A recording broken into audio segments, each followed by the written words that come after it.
Mga kahuwan, panoorin ang video na ito upang alamin ang pinaka-latest na balita tungkol sa lagay ng panahon at bagyo update today.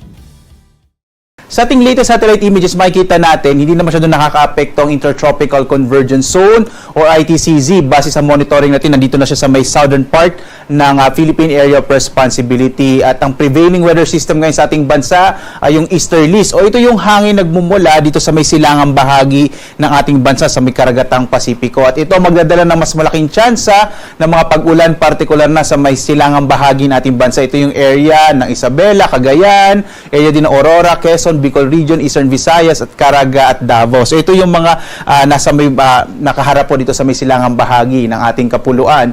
Sa ngayon nga, base rin sa ating mga latest satellite images, wala tayong minomonitor na anumang tropical cyclone, wala tayong bagyo, wala rin tayong low pressure area na inaasahan na mabubuo o papasok sa loob ng Philippine Area of Responsibility at least in the next 2 to 3 days. At kaya asahan lang natin yung mga thunderstorms sa hapon at hanggang sa gabi, kaya mainam, magdala pa rin tayo ng mga pananggalang sa ulan. Pwede rin medyo mainit pa rin yung tanghali natin dito sa malaking bahagi ng ating bansa.